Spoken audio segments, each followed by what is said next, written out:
All right, hey, I'm Dave Voller. We've got some low temp drop-in hot cold freeze food wells. We're going to show you how to program and turn them on and turn them off and clean them. So they're pretty simple, but if you guys want to come into the other room over here, we'll start showing you how they work. All right, so you have this entire counter, and there's just different pieces of equipment here. So I'm the rep for this one, and then you're going to have a different rep for this other stuff too. So what this is a hot cold freeze. So you can have this thing hot and this one cold, or you can have it for ice cream. So you have all these options you can use. It's pretty simple. I'm going to leave you guys a cheat sheet that shows you how to reprogram these things. But to get started, you throw the power main. Right now they're set at auto, and I have them set for H4, which is kind of the medium setting for hot food. That's where you want to keep it. To program them, I also have them set for dry, so you can run these wet or dry. And they're just as efficient either way. So if I want to set it, I turn it off, then I got to be in the on position. Then I go to set, then I go to heat, and I'm at H4 dry. Then I set it again. Now I'm on, and the unit's set at H4, so it's going to start heating up right now. This little light comes on that tells you there's a load. That means the heating element's coming on. But the nice thing about this is you can set these the way you want them, and you don't ever have to touch this control panel again. You just reach down here and turn the power main off. So if you guys, unless you're going to reprogram these things, just leave them set the way they are, and when you're all done using them, just turn the power off. So they're set at auto. So I don't know what you guys are going to be using these for. You're going to put cold food in here, or because you have cold here, you have hot cold freeze, and then you have hot. And then you got a heated tray over there. So this is a hot only. This is a hot, and there is for heat tray only. Yeah, those are going to be like where you'll put pizza. Yes. Something flat. Well, if it has the capability of both, it could depend on. Yeah, you can do whatever you want. The reason they maximize that unit. Right. The reason they put these in here is so you can be flexible. Okay. So if you want to do salad, or if you want to do some yogurt, or you want to put ice cream, you can just reset these things. But so once you get them set, just use that power main on the bottom. Got it. To clean them, you have a little drain in the back, so you can get some water in there if you need to. If you want to run water, you got to turn the valves so they're off. So whenever you're looking at these valves, if that right, if the valve is straight up with the pipe, it's open. When it's crossed, it's closed. And that's universal for pretty much any valve. So are you primarily going to be doing stuff here? Probably. Okay, so we'll give you the cheat sheet. Oh, good. So then you can come in and do this. And then I'm going to leave you my card too, because you'll probably forget some of this stuff, and you'll have some trouble with this maybe, and then you can call me and I can come back out. Emerging call. Yep, emergency. I have a question with the unit. Does it flash anything to you for say you're getting a bad element? For what? If the element's starting to go out, does it flash anything to you on the panel? No, it'll just go out. It just goes out, and then you have to have some service come out. These things are really heavy duty. You have a heavy duty refrigeration package down there. They don't really have that many problems. You know, you turn them on and off, and that's pretty much it. It's pretty standard stuff. Is this primarily heated by the compressor, or is there a heating element? No, you have like a blanket heating element on the bottom, a mat heater. But it's pretty hot right now. I mean, it'll get hot enough to burn your fingers. What's this? This is for the heat lamp up here. Got it. Heat it. And then you have a light switch. Is there a way you can set the gauge so it doesn't scorch the bottom? Yeah, it won't. At H4, it won't scorch. It won't make it brown in there? No, it'll stay just like that. Okay. So does anyone want to try to program these? Want to give it a whirl? What's this? The same? That's your control for the heat lamp up here. Or controller heat then? And then over here you have a controller for one, because if you don't want to turn the heat on when you have cold. Right. So you want to be able to turn that off. Okay. So it still functions as a regular light. But you can go hot or cold in any order because they're fully insulated. So you said the light functions as a regular light? Or is it just Yeah. a heat lamp? You have a heat lamp and then you have a light. Okay. So there's got to be another light switch. Nice. So the whole thing lights up. That is for this. For heat shop. Yeah. Does anyone want to try to program it? I'll mess with it. Let's give it a shot. I'll have to Yeah. do the troubleshooting here. Okay, so the only time you can control this is when you're in the on position. Okay. So you have So to keep it let's depressed turn it to off. Okay, and then go ahead and turn it on. Depressed to keep it on. Yeah, it'll say on. Okay, now you go to set. Hold it down. Okay, now go to heat. And then you go can up or down. throttle up or down. Okay. And it's 10 positions. I think it's, you have 5 or 6 positions, but I would keep it in the dry mode, and then you guys don't have to mess with water. Do I hit heat or let it time out? You got to go back to set. And how are we supposed to know what the level of heat is? Like what Well, it's just, how it's, is that? you can hit the set temp, and it'll show you the temperature, but I always just leave them at H4, and that just seems to work pretty universally for all the, I noticed in the documents All they the give you product. range on each the Okay, age so group. maintaining our food at a specific temp, so I'm just wondering what level that is. yeah, I don't you're want going to it to kind of, be hot. yeah, you're going to kind of have to experiment a little bit Okay. with that. But when you can only go wet or dry in certain temp ranges. So I let this go and it actually turned off. Oh, I have to press set to set it. Okay. Now you're on. Now it's going to come on, so we go back to heat. Okay. So what did you just do that I didn't do? I just hit the heat button from when we were in the on position. Okay. All right. It's there. So we're off, on, set, heat, Arrow up or down. and then we're in the H4 mode, which is dry. Then we go back to set. 2 of those settings are wet, right? Yeah. Okay. And then when you're all done, just throw the main breaker. So there's 6 H settings. 2 of those are wet settings and 4 are dry.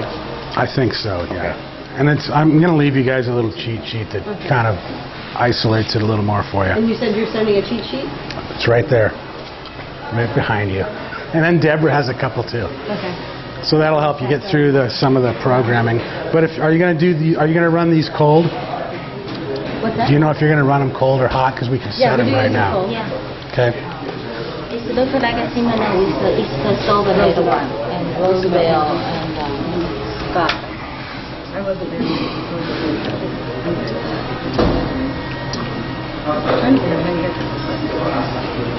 So you say once the finish the seating, we just every time we use it just on or here. Right. We don't need to touch here anymore. No, yeah, just. Okay, so that one's set in cool.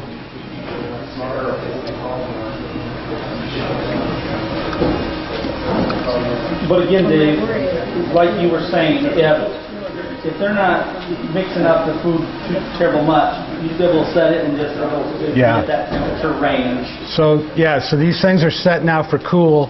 And then when you're all done, you just flip the main. Okay. So, and then they'll be stuck in auto mode. So they'll come back to the last setting you had them on. Got it. Got it. Is there any maintenance that, besides obviously cleaning these out, is there anything that needs to be a regular checkup? Is it a daily check? Not really. They're pretty. These are pretty standard drop-in units. You just don't want to get anything in the way of the refrigeration condenser. Okay. You know, bang into it, or if it gets loaded up with dust, you want to make sure you kind of clean that off. But this is pretty exposed down here, so I don't see any problem with venting or anything like that. Is there a grill that goes over that? There is not. No, there's not. I think there should be a grill covering that radiator. That's something we need to look at. Yeah, usually there's a cover on the other units we have in the other schools. Sometimes they put louvered panels on there, to cover that up. But you want to make sure you can access the drain valves and the on and off switch. So they'll leave openings or a little door or something, but that's something that would be done by someone else. And this is definitely a system that if something goes wrong, we don't fix it ourselves, we call No, you. you call me, and we arrange service for you. So if something breaks on these things, the same service techs that come out here to service all this stuff, they'll know what to do with this. And if they have to get a hold of me, or I have to contact the factory, or it's a pretty easy routine deal. Speaking of servicing, is this something that the service people come out, is it once a year, like during the summertime? Well, they don't do a PM on these unless there's something that, if it breaks, then we come out and fix it. Copy that. Okay. So right now you're set at C3. That's going to be refrigerated, and they're still even warm from when I had them in hot. So you just turn off the power, and then we'll turn the power back on and see if it comes right back to C3. What's the warranty on these? I believe it's 2 years parts, 1 year labor. So yeah, you were in auto mode, so it went right back to C3. So just throw the main breaker, and then it'll be just the way it was when you left it.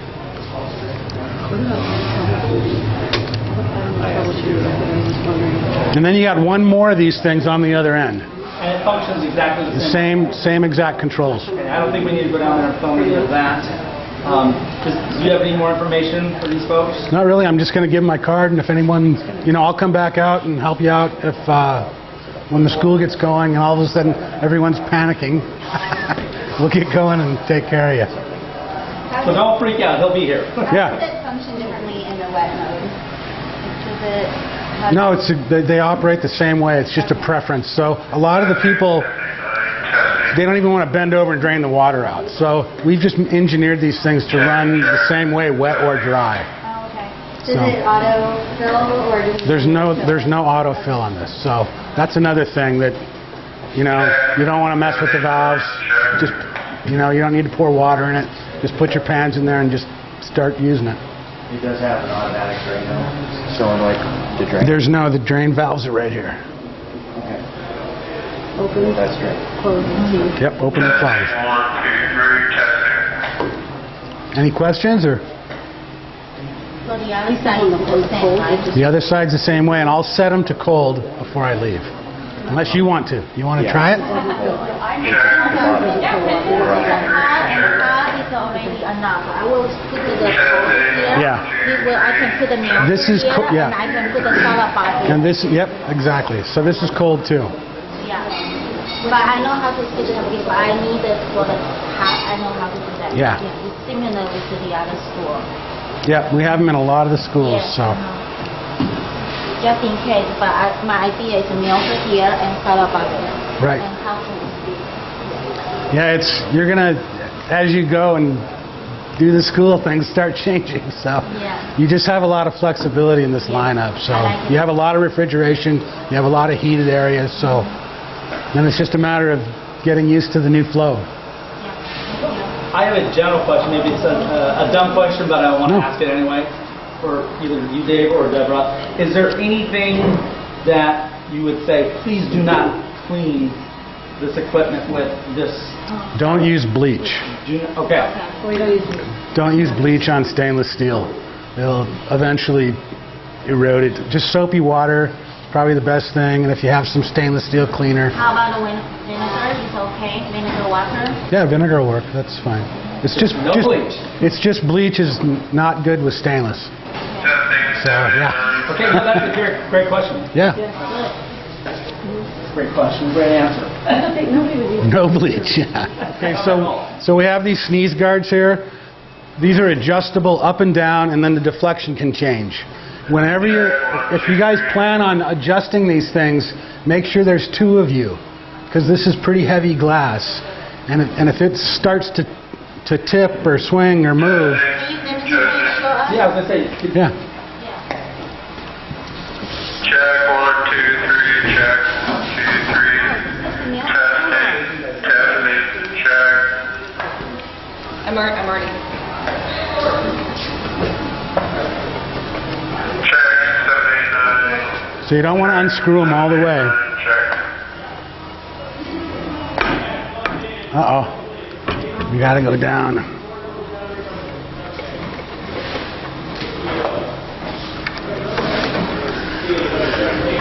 Well, we can't do it because these are fixed brackets. So if I bring one down, we got to bring them all down. So, but is there the potential you can actually lower this?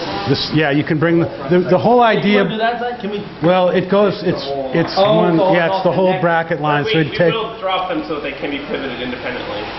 Yeah, that's all you need to do is drop them down a little bit. But when you're adjusting these, just make sure there's 2 people on them, so you don't. So the glass doesn't go crazy. These aren't as big as some of them I've seen. So, but just be careful with it. It's tempered glass, and Yeah. when it breaks, it sounds like a gunshot going off. Oh, I know. Absolutely. But yeah, the reason why we have them adjustable, that's just how they were specified. So it just depends. They're individual. It's just they share this center point, and Yeah. to get them pivot, we've got to drop all of them just a little bit. So they can pivot. Yeah, let's do this one right here.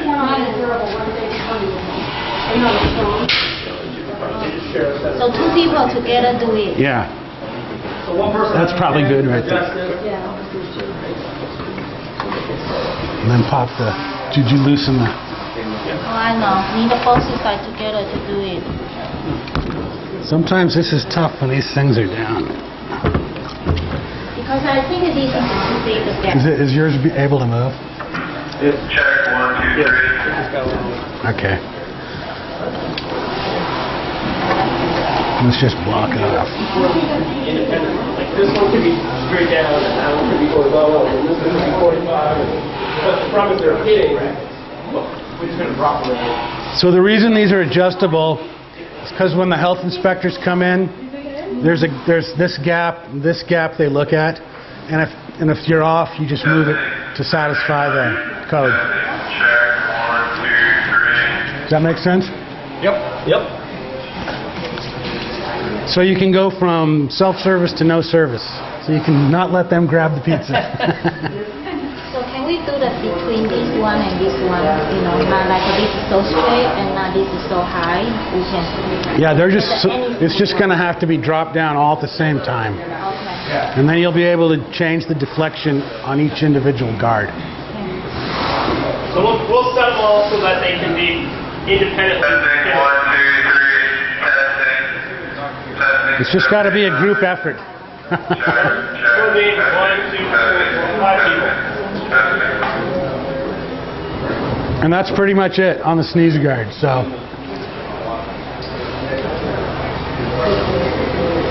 you guys good?